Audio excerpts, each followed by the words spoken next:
All right, here we go. Clark Kent, what's good? Yeah, it's great to be here. I'm just trying to have fun with it, man. Yeah, man. So let's start from the beginning because you interviewed for Sneaker Watch of Vlad TV before, but this is the first time that you and I are actually sitting down on camera. Yeah, well, I feel honored that I get to speak to you actually, Yeah, likewise. especially considering we go back before Vlad TV. Absolutely, absolutely. We both have been doing this for a very long time. You longer than I, but we're both OGs with this shit. Yeah, for sure. So you know what's interesting? I'm watching The Get Down right now. Well, what's interesting about The Get Down is in the show, in the Bronx, well actually New York in general, there was only a couple of DJ crews.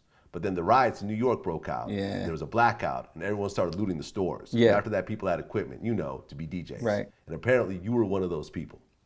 Wow. Yeah, I was. Around my area in Brooklyn, there was a shop up near Eastern Parkway, and everybody raided into it. And me and one of my friends, I'm not gonna name names, we went and got a DJ set and rolled it all the way home. Because I was already knew how to DJ, but like we knew that the store was being raided, so we just went and joined in, and that was my first set of turntables. Funny part is I got these turntables and they had a mixer and everything, but I had no amps, no speakers, so it was like, okay, what'd you get that for? But it was, and it lasted for a while. Okay, so like describe what the DJ culture was like back then.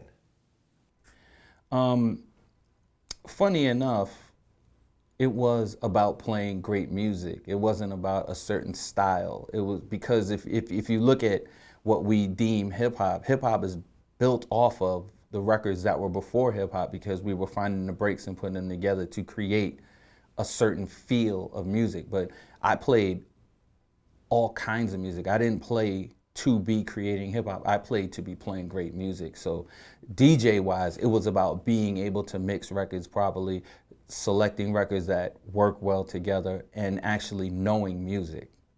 I can't say it's the same anymore. This is true. Yeah, definitely. It's about Yeah. celebrity right now. Being a DJ means how popular you are. True. And that's not the case for me. For me, it's always gonna be, how do you feel about music, and how do you translate how you feel about music with playing it? So, I mean, during that time, because you grew up in Brooklyn, right? 100%. Yeah, so like during that time, how important was Grandmaster Flash and what was becoming hip hop back then in the DJ culture? Well, Grandmaster Flash was the guy who turned the corner. You know what I'm saying? Everything else before that was mixing records and finding sections of records that were good, but it was more mixing records. Grandmaster Flash, that quick mix made us all want to extend breaks and make records feel different. And he was the best at it at that precise moment. Okay, so you're DJing, then you become Dana Dane's DJ?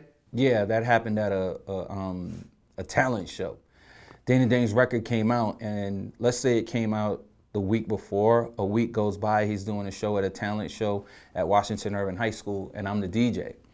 And he goes, yo, could you throw these records on for me? And I throw the record on, and then right after, he's like, yo, why don't you just be my DJ? Why don't we just do some shows together? And the funny thing with Dana Dane's record is his first record came out and it was like a smash like 4 days later. So it didn't even have a time to, oh, maybe it'll build and grow. It was records out, you're hot. So he went from putting a record out to doing shows like every other day. So he needed a DJ, and I became his DJ. And the funny part is he had a DJ. I guess he just wasn't the one to be going on the road with. I try to say this without sounding a certain way, but when Dana Dane met me, I was already DJ Clark Kent. I was already playing clubs. I was already being hired to be in places and do events and do parties. It's just that was another thing that I was doing. So he was the first rapper, I would say, that I was a DJ for. First it was him, then it was a few R&B groups, and Jay and Big and Puff and Rakim and, lots of stuff like that. Okay, so let's build a timeline here. So you got your turntables, you started to get hired as a professional DJ, you hook up with Dana Dane. What was sort of the next step, the next break you had? I would have to say, if I looked at the next break in my career, I would have to say remixing records. When that happened, everything just kind of switched. And because the first record I made was a hit record, so luckily it worked, and it worked well. And I was on the radio with Marley Marl, and then I was on the radio with Dr. Dre. So like all of those things were happening at the same time. And once that happened, it was like, okay, because once that record hit, the record company said, well, hey, you're doing well on the radio, this record works, why don't you come in and do what you do on the radio, but do it with artists that don't have it. So basically, I'm breaking records on the radio, come and find artists that you can break. And what was the record that you produced? Sky's the Limit by Troop. No, Spread My Wings by Troop. Sorry.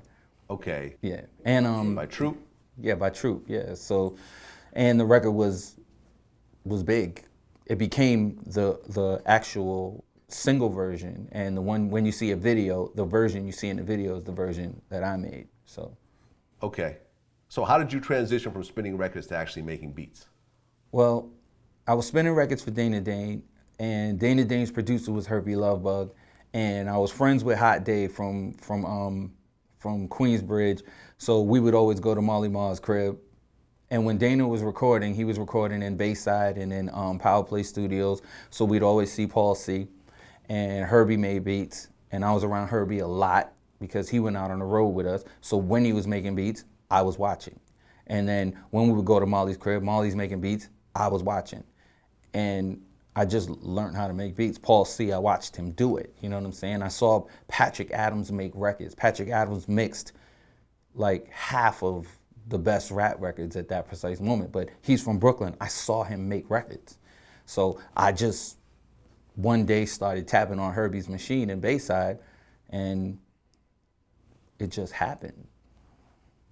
Yeah. And that was like what, the SP1200 back then? Yeah, that was actually a SP12. And then the 1200 came later. Yeah, it was hard. You had this floppy disk or whatever. I remember Dana at one point after he saw that I figured it out with her, he bought a machine, and he was like he was gonna start making music, and I would be like, yo, let me borrow that, let me borrow that, let me borrow that, and he would ever so often let me use it, but I would always have to give it back. So then at one point I just was like, I'm just gonna get my own. And from that what's crazy is that I used to produce all the time. I wasn't that great at it, but I actually had an SP12, and they got rid of it like a few weeks later because the sample time was only like 5 seconds. It's funny, like seriously. It's low. funny because SP12, the sampling was 10 seconds.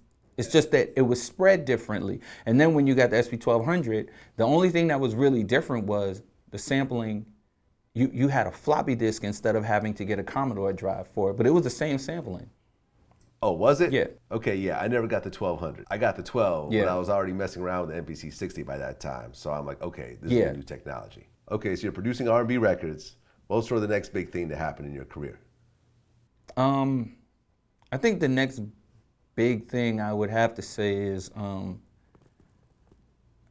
I linked up with, I started to try to figure out how to sign Jay-Z. Because, you know, in doing that remix and then being able to do more remixes, I started to put Jay on every remix. Because one, he was my friend. Two, I thought he was the best, so I just wanted to put him everywhere. So I was doing that so that people would pay attention, so that people would say, oh, wait, this guy's dope. You know, so that really, like, turned the corner, convincing him to rap again. Okay, so what records were you putting Jay-Z on? Sucks. I put him on Glenn Jones. I put him on Rude Boys. I put him on High Five. I put him and Ski on High Five. But like, if it was a record that I was remixing, I put him on SWV. I put him on Horace Brown. Like I tried to put him on almost every record I was making if it was a remix. Now, what was the thing about Jay-Z that made you realize that he was going to be the next dude? Well, I said it from when I first met him, when he was rhyming with Jazz. And if you knew him, you knew that he didn't only rap that way. So for me, it wasn't about the way he rapped. It was about the things he said when he rapped. Because if you listen to anything that he did back then, it was super witty. So it was super witty, super tricky, double entendres, triple entendres. And to me, to be better, you had to be witty. You know what I'm saying? Like, look how witty Kane was. Look how witty the guys that we think were the best were, like the Coogee Raps. You know what I'm saying? Like, look how witty those guys were. They made you want to keep paying attention to rhymes, and he was like witty on a 10th power. That was because he was around a dude who was super witty himself with Jaz-O. And I think they complemented each other so much, and they forced each other to be better all the time. And you know, there you have it. And then you got a good dude like Rakim, who's just like out of this world amazing. And you look at these guys and you're trying to figure out, how do I rhyme better? And they just were trying to rhyme better and better and better. But I noticed between him and Jazz, like Jazz was, to me, the best. And then you meet this guy, and then this guy's like just as good as Jazz, but then he has this other thing, like maybe like this, a different swagger. And it just makes you go, well, there's something different about this guy. But when I was trying to convince him to rap again, I was trying to convince Jazz and Jay to rap again, because I wanted them to rap together. And then they introduced me to Sauce Money, and now I'm like, well, there's three of them, so now I got to figure it all out. So I just interviewed Akinelli, and he was telling me about how, you know, he was rolling with Nas. Yes, he was. And he was taking Nas to a bunch of people. And like Russell Simmons, he brought Nas to Russell Simmons, and like Russell Simmons was like, nah, I ain't feeling him. But then he brought him to you, and you instantly got it. Oh no, I tried to sign him. It's just that he didn't have a demo. And I work for Sylvia Rohn, and Sylvia Rohn says, you have to have a demo.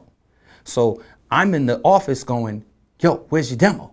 Because you don't understand, like, when I heard him say, I went to hell for snuffing Jesus, I was like, that's enough. Like, you have to understand, this is before he started his album.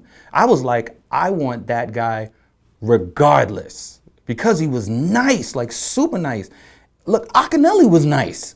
I tried to sign Akinelli. The reason why he brought him to me is because I didn't get to sign him.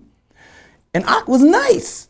But then he has this guy standing next to him who's also next to Large Professor, who's also nice. So I'm looking at dudes who are nice. He brings this dude, he sits him in front of me. I'm ready. Give me the demo. No demo. And I explained in the meeting, I was like, yo, I want to sign you bad, but I can't sign an artist without a demo. I said, like, Das EFX was just here. We signed Das EFX. They had a whole album. I said, you give me some records, I'm signing you. This is not even a question. I could tell you, I'm trying to sign Nas before everybody. Like, I was the first person who was like, here. You know, rolling with Roc-A-Fella, from your point of view, why do you think the Nas Jay-Z thing started to ignite? Just personal beef amongst each other. You know, that's it. Yeah, you know, like, it wasn't about rap. You know what I'm saying? If it was about rap, then they probably would have been best friends. Because, again, that's another guy that when he was on the Live at the Barbecue, we were driving around in a burgundy Acura Legend coupe going, this nigga's nice. This is me.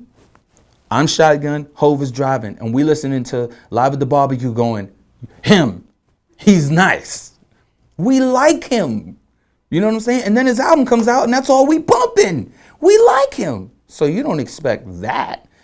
So when it happens, it's just what happened. But it was personal. It wasn't really about rap. If it was about rap, I think they'd have been like best friends a long time ago. Lyrically, they're two beasts.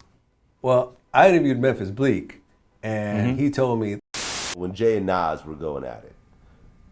How did you feel about that? I started that drama, so what you mean how I feel about it? I felt like I got my big homie in some shit. It's going down out here in these New York streets. We gotta hold it down. Cause I'll be honest, and a lot of people get on me. I personally felt the Takeover was better than Ether. You're right. I agree. The reason why they tell you you're crazy is because when you hear Takeover, you don't laugh. When you hear Ether, you laugh. And in entertainment world, Ether, there's some laughter involved. But in Takeover is like, there's no laughter. It seems like he was Like there was some other shit happening around that to make that happen. I mean, but you know, who's to say? All I can say this: if I just listen record for record and I didn't know these guys, you have to listen like you're listening to entertainment, and in the entertainment value, it would seem like, yeah, he got directly at him. But when you know them and you know what's happening in the whole process, you're just like, that was cool. But, you know, again, like I say, everybody has their own opinion. And I think there is no winner in this situation. And the reason why I say that is because if this didn't happen, they probably would have made an album together. You know what I'm saying? If this didn't happen, you got the two guys that are looked at because Biggie's gone, like they're the two guys. It would have been Biggie, Nas, and Jay. They would have made an album together, B. I mean, you just got to think that.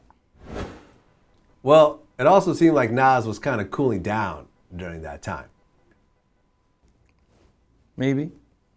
You know what I'm saying? It's like Illmatic. I feel like Illmatic, Nas was at his height, artistically. Yeah, for sure. Absolutely.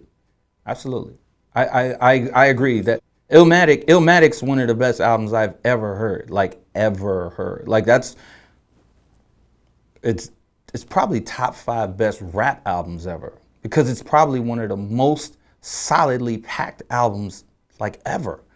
And there's only like 9 songs on it. He made that album the same way Michael Jackson made Off the Wall. It's not a bunch of songs. It's just pure power. Record after each other. And it was not nice. It was dope. You know what I'm saying? It felt like New York got a rap. So he wasn't playing nice. He wasn't trying to get you to the radio. He was just giving you banger, banger, banger, banger, banger, banger, banger.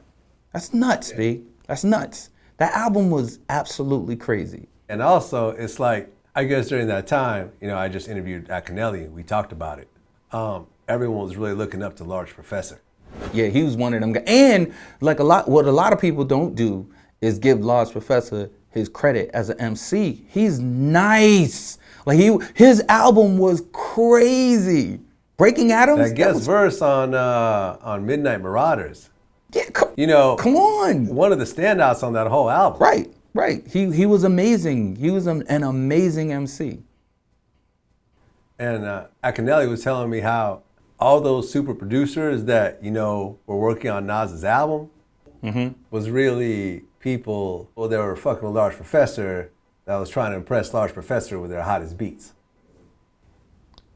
I wouldn't be surprised if that's the case. And in that same sentence, I want to say, if you listen to Akinelli's first album, all the beats were dope. Large Professor produced the whole thing. All of the beats were dope. So you got that going on, and then you're starting this dude's album. So you're already like under pressure because Breaking Atoms was crazy.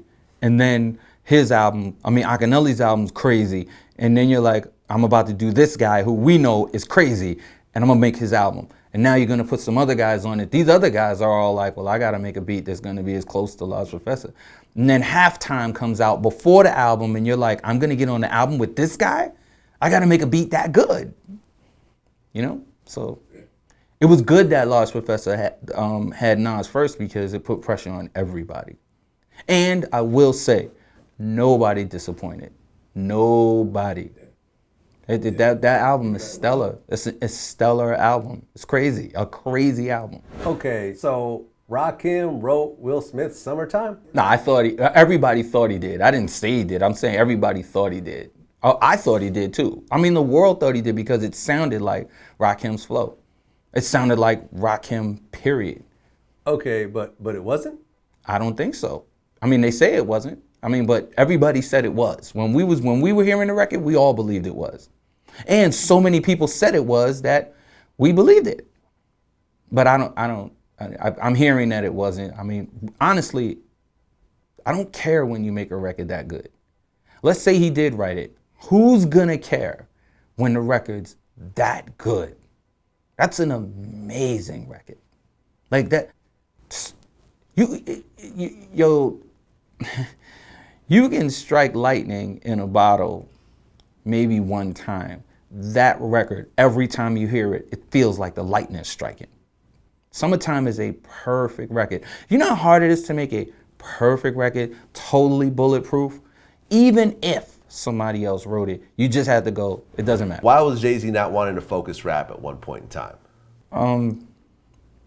You know, he was doing well. And you know, if you're doing well and you look at rappers and rappers aren't doing as well as you kind of look at them like, this is corny. Now, you actually introduced Dame Dash and Jay-Z? Yes, I did. Okay, now how did that come together? Who you asking, boy? It's funny because this is like in the times when me and you first met.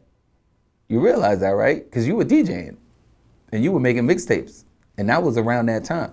Anyway, Dame had came to Atlantic with his cousin Darian Dash to have a meeting about his groups that he wanted to sign. One was the Future Sound and the other was Original Flavor. And the person he was coming to meet like had them sitting in the hallway all crazy. So I went out into the hallway and I saw them and I was like, who you waiting for? And they told me, and I was like, how long you been waiting? They were like it's already been 45 minutes. And I was like, really? I was like, you know what, come on, let's just go. And I brought them in the back. And the thing was, they were young and they were black, and I didn't think that they should have been sitting in there waiting to be seen like that, because I was young and I was black too. And I just wanted everything to feel fair wherever I was at. So I brought them in, I'm listening to the music, and I realized one of the artists was an artist that I already liked, and it was Ski from Original Flavor. And Ski used to be in a group called the Busy Boys, and he had a record called Dropping It. And when I was on the radio, I was already playing the record, but I had met Ski on the road with Dana Dane. So that's how long me and Ski go back. He was in the Busy Boys then.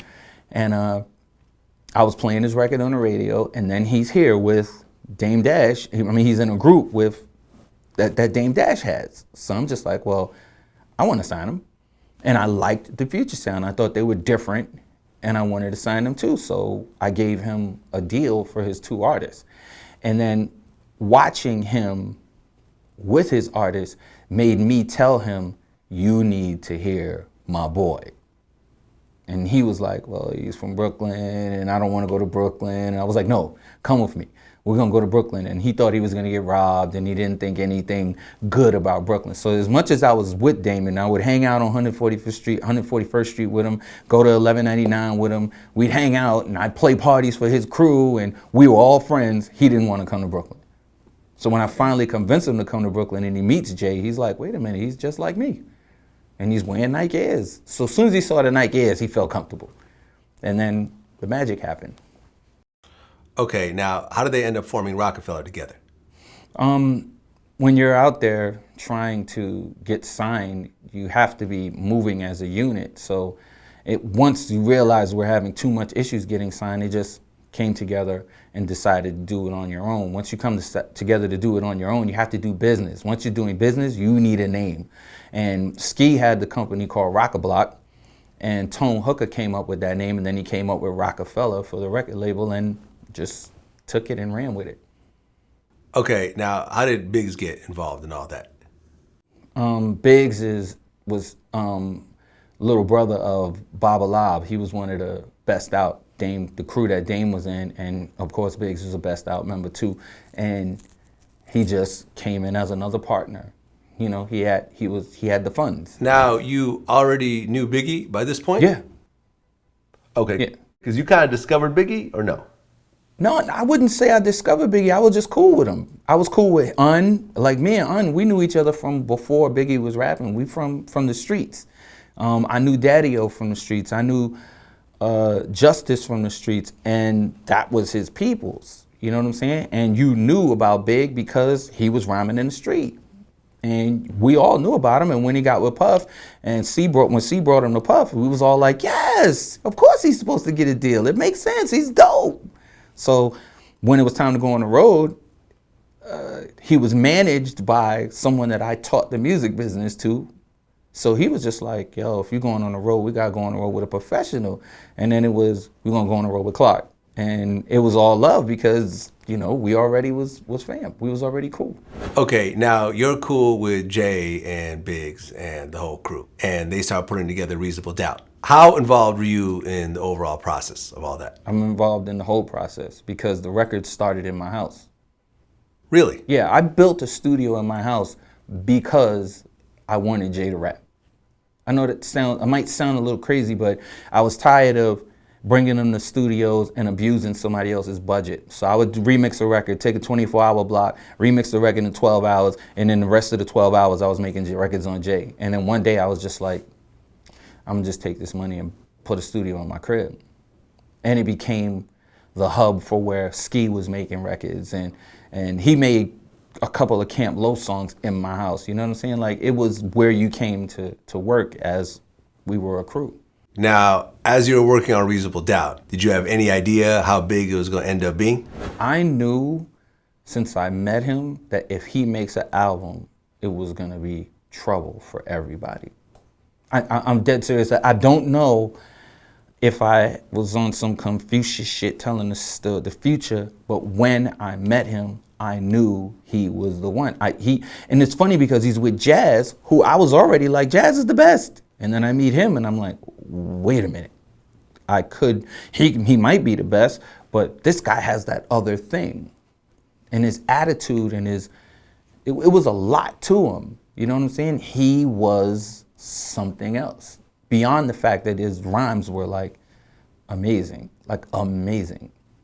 Like anytime somebody rhymed next to him or on the same song with him, they always seemed very pale in comparison.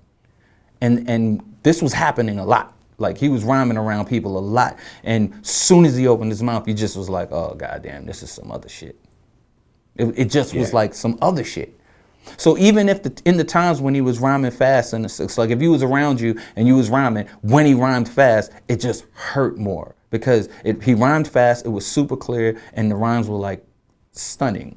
So it was something else when you heard him. So when the record did what it does, and the fact that he is what he is now, this is no surprise to me. That's why I was clear on him. I was like, no, he's it. Yeah, that's what's up. So when you talk about people rapping with Jay, let's talk about Brooklyn's finest.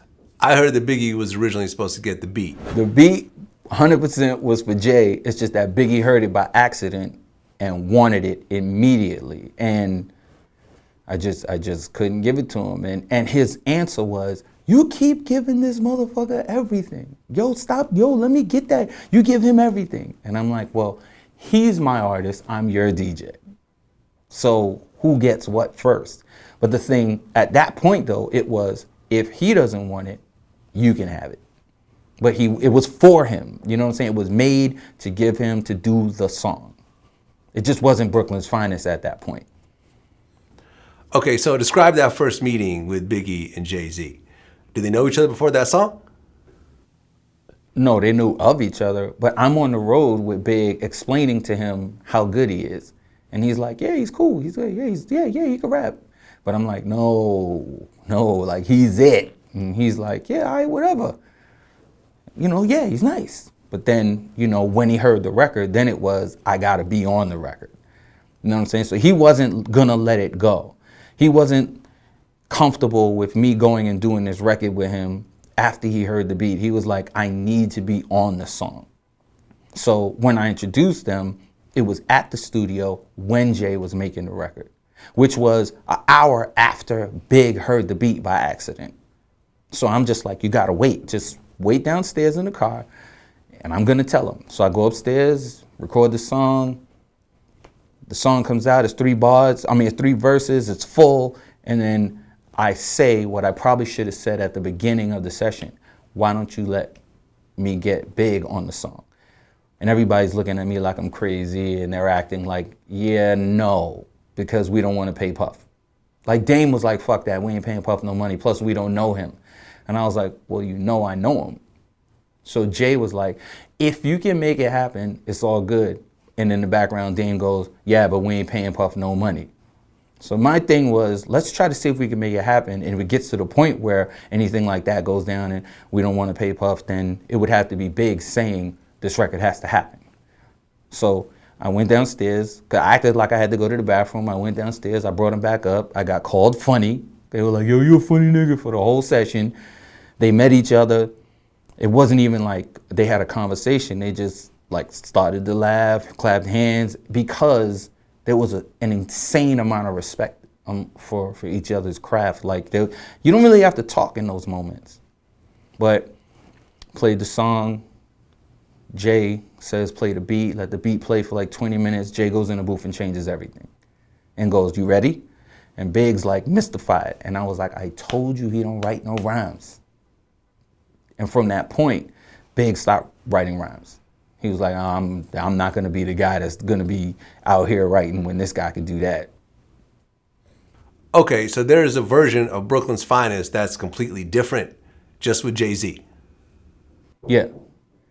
But it wasn't called Brooklyn's Finest. It was called, it's funny because at that point it had two different titles. The title would have probably ended up being No More Mr. Nice Guy. One of the titles was Once We Get Started. That was in beginning, that's what the title was gonna be. But then after he did the verses, it was No More Mr. Nice Guy. And then he switched everything around. That's why at the beginning on one of the verses, it goes No More Mr. Nice Guy. Okay, so do you still have a version of Jay-Z's original? That's a good question, huh? We'll leave that right there. Up until that time, Biggie was writing his rhymes. Yeah. And he saw Jay do what he did, and he started to... Even though I told him a bunch of times he don't write his rhymes down, he thought it was like impossible that he could say rhymes that good without writing them down. And the thing is, like, while I'm telling him that, I'm telling him how it gets done, so he's like, no way. Okay, so they recorded it. Once that session was over, you were like, yo, this is crazy. Yeah, absolutely. You have to understand, like, I thought they were the two best around and they should rhyme together. And the friendship that they had as soon as they met each other was the proof that they should have been working together. Like, it took Big like 2 months to put the verses on it, but in those 2 months before he did it, they were inseparable. Like, the next day they shot a video together. Like, they saw each other, they met each other, it was instant love. Next day they in a video shot. This was the Dead President's video? Yeah. Like, people were like, how did this happen? And I was like, well, he met him yesterday. Like, really? You met him yesterday? You doing a video with him the next day? It's crazy. That's how much respect there was on site.